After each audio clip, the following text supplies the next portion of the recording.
రదర్ఫోర్డ్స్ atomic model fail అయ్యాక basing on quantum mechanics bore తన తాలూకా model of యాటమ్ని propose చేశాడు. ఆయన పాస్టులేట్స్ మీద పాస్టులేట్స్ ఇచ్చారు, అవి వరుసగా తెలుసు. ఫస్ట్ పాస్టులేట్ ఏం చెప్పారంటే, the atom contains central nuclear part and nuclear part కాకుండా ఎక్స్ట్రా న్యూక్లియర్ పార్ట్ అనేది ఉన్నది అని చెప్పారు. Second postulate, nuclear part is at the centre and it contains the proton అని చెప్పారు. And extra nuclear part is around the nucleus and it contains the electron which revolves in fixed closed orbits అని చెప్పాడు. ఈ ఆర్బిట్స్కి న్యూమరికల్గా 1 2 3 4 so on పేర్లు పెట్టాలి, ఆల్ఫబెటికల్గా KLMN and for ever పేర్లు పెట్టాలి అని చెప్పాడు. అండ్ ఈ న్యూమరికల్గా ఉన్న వాటిని ఆర్బిట్స్ అని పిలవాలన్నాడు, ఈ ఆల్ఫబెట్గా ఉన్న వాటిని షెల్స్ అని పిలవాలని చెప్పాడు. ఇంతకీ రెండు ఒకటి. And third very important postulate ఏం చెప్పాడంటే, out of these infinite number of orbitals ఎక్కడ ఎలక్ట్రాన్ దొరుకుతుంది అంటే, ఎక్కడైతే దాని తాలూకా angular momentum integral multiple of h/2π అవుతుందో అక్కడే ఎలక్ట్రాన్ తాలూకా పాసిబిలిటీ అనేది ఉంది అని చెప్పాడు. ఎలక్ట్రాన్ లొకేట్ అయి ఉంటుంది, తిరుగుతూ ఉంటుంది, ఎగ్జిస్ట్ అవుతుంది అని చెప్పాడు. Momentum P = m/v for linear motion, కానీ సర్క్యులర్ మోషన్కి వచ్చేసరికి రేడియస్ యాడ్ అవుతుంది. mvr is nothing but angular momentum. And ఈ ఫార్ములాలో m is mass of electron, v is velocity of the electron, r is radius of the orbit, ఇది radius of this orbit, and n is number of this orbit, h is Planck's constant and pi value because it is circular. ఇప్పుడు ఈ ఫార్ములాలో మనకి mass తెలుసు, mass of electron తెలుసు, orbit అనేది మనకి establish అయిపోతుంది, planks constant మనకి తెలుసు. మనం తెలుసుకోవాల్సిందల్లా ఈ లెక్కల్లో మనకి వెలాసిటీను రేడియస్ కనుక్కోమని ఇస్తాడు, రెండిట్లో ఏదో ఒకటి. అండ్ G-మెయిన్స్లో అడిగిన క్వశ్చన్ ఏంటి అంటే, what is the name of the first formula in Bohr's model of atom అంటే ఈ ఫార్ములా రాయాలి. అలాగే what is the name of the formula అంటే దీనికి క్వాంటైజేషన్ ఆఫ్ యాంగులర్ మొమెంటమ్కి ఈక్వేషను, ఇది first equation of Bohr's model of atom. Next postulate ఏం చెప్పాడంటే, energy of each stationary orbit అంటే ఇది 10 అయితే ఇది 10 అయితే ఇంక్రీజెస్. సో ఇది 10 అయితే ఇది 20 అయితే ఇది 30 అవుతుంది. ఆ 30 అది అప్పటికి ఎక్కువ అవ్వదు, తక్కువ అవ్వదు. ఈచ్ ఆర్బిట్కి ఫిక్స్డ్ ఎనర్జీ, అంటే నేను ఎగ్జాంపుల్గా చెప్పాను, ఈచ్ ఆర్బిట్కి ఎనర్జీ ఈజ్ ఫిక్స్డ్ అని చెప్పాడు. And as the distance of the electron increases, K నుంచి L నుంచి M, ఈ Mలోని దాని ఎనర్జీ మ్యాక్సిమం ఉంటుంది. అలా వెళ్తూ ఉండగా ఎనర్జీ ఇంక్రీజ్ అవుతుంది. బట్ అట్ ఇన్ఫినిటీ అంటే ఈ న్యూక్లియస్ తాలూకా పవర్ ఎలక్ట్రాన్ మీదని పూర్తిగా పోతుంది ఎప్పుడంటే అట్ డిస్టెన్స్ ఆఫ్ ఇన్ఫినిటీ, ఇంకప్పుడు energy will be 0 at infinite distance అని చెప్పాడు.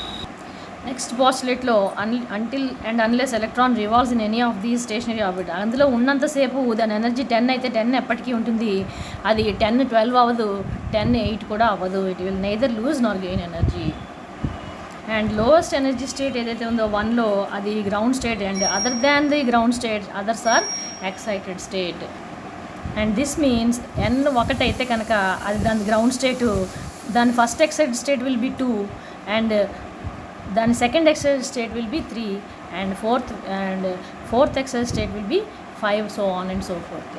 అండ్ సెకండ్ ఆర్బిటాల్లో ఉన్న ఎలక్ట్రాన్కి first excited state will be 3. And sixth postulate ఏం చెప్పాడంటే, electron can jump to any higher, అంటే 1 నుంచి 3కి వెళ్ళగలదు, 2కి వెళ్ళగలదు, 6కి కూడా వెళ్ళగలదు, by drawing suitable energy from the photon. అంటే సపోజ్ ఇది 10 అయితే 6th షెల్ 60 అయితే 50 జూల్స్ ఆఫ్ ఎనర్జీ ఫోటాన్ ఇవ్వగలిగితే ఫస్ట్ ఆర్బిట్లో ఉన్నటువంటి ఎలక్ట్రాను 6th ఆర్బిట్కి సునాయాసంగా వెళ్ళిపోతుంది, సూటబుల్ ఎనర్జీ అన్నాడు. అందుకే ఎలా అయితే పైకి వెళ్తుందో అలాగే రిలీజ్ ఆఫ్ ఫోటాన్ తోటి, రిలీజ్ ఆఫ్ ఎనర్జీ తోటి హయ్యర్ ఎక్సైటెడ్ స్టేట్ నుంచి electron falls back to the lower orbits or energy shells. And absorption of energy కూడా ఇన్ ద ఫార్మ్ ఆఫ్ ఫోటానే ఉంటుంది, అండ్ రిలీజ్ ఆఫ్ ఎనర్జీ కూడా in the form of ఫోటానే జరుగుతుంది. And ఈ movement across the ఆర్బిట్స్ని transition of orbits 1 నుంచి 3కి ట్రాన్సిషన్ ఆఫ్ ఆర్బిట్ ఆర్ 3 నుంచి 1కి transition of orbit by release are absorption of energy అని చెప్తారు. ఎలక్ట్రాన్ గ్రౌండ్ స్టేట్లో ఉన్నది ఇక్కడి నుంచి ఇక్కడికి బై అబ్జార్బింగ్ ఫోటాన్ తాలూకా ఎనర్జీని అబ్జార్బ్ చేసుకుని అది ఎక్సైటెడ్ స్టేట్లోకి వెళ్ళింది. అక్కడ చాలా కొద్దిసేపే ఉండగలదు. It is highly unstable in excited state. Again it will release energy in the form of photon and come back to its base ground state. ఈ న్యూక్లియస్ ఏదైతే ఉందో ఈ ఎలక్ట్రాన్ని టువర్డ్స్ ఇట్ సెల్ఫ్ పుల్ చేస్తూ ఉంటుంది. అండ్ ఎలక్ట్రాన్ ఏదైతే ఉందో ఈ సర్క్యులర్ మోషన్లో ఉన్నప్పుడు, ఏ ఆబ్జెక్ట్ అయినా సరే సర్క్యులర్ మోషన్లో ఉన్నప్పుడు దానికి సెంట్రిఫ్యూగల్ ఫోర్సు బయటికి యాక్ట్ చేస్తూ ఉంటుంది and centripetal force towards the nucleus operate అవుతూ ఉంటుంది. అండ్ ఈ న్యూక్లియస్కి దాని తాలూకా అట్రాక్షన్ ఏదైతే ఉందో this is electrostatic force of attraction, electrostatic forces. And centrifugal force ఏదైతే ఉందో అది by virtue of its circular motion ఎక్స్టర్నల్గా అది ప్రొజెక్ట్ అవుతూ ఉంటుంది.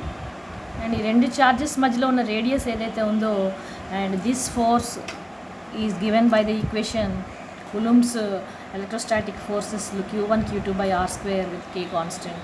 ఇది centripetal force exerted by the nucleus on the electron. So ఫైనల్గా ఈ పాయింట్ని ఆయన ఒక పాస్టులేట్ చేశాడు. And electron will continue to revolve round the nucleus as long as these electrostatic forces of attraction between the nucleus and the electron are equal to the forces acting away from the center, which are the centrifugal forces, which is mv² by r. And ఫైనల్గా బోరు తన తలుగా equation 2 ఇచ్చాడు. And Bohr's model of atom తలుగా second equation is called the balance of forces equation. So Bohr చెప్పినటువంటి ఈ 9 పాస్టులేట్స్లోని మనకి ఇవన్నీ కూడా applicable as long as the atom model is based upon single electron system. As you can see వీటన్నిటిలోని హైడ్రోజన్లో ఎలాగో సింగిల్ ఎలక్ట్రానే ఉంది, హీలియంలో ఒక ఎలక్ట్రాన్ తీసేస్తే ఒక ఎలక్ట్రాన్ మిగులుతుంది, లిథియంలో 2 ఎలక్ట్రాన్స్ తీసేస్తే ఒక ఎలక్ట్రాన్ మిగులుతుంది. సో ఇది lithium ion, helium ion, beryllium ion ఇలాగా ఒక ఎలక్ట్రాన్ మిగిలిన వాటికి ఈ బోర్ ప్రపోజ్ చేసినటువంటి all the postulates are applicable and it fails for others.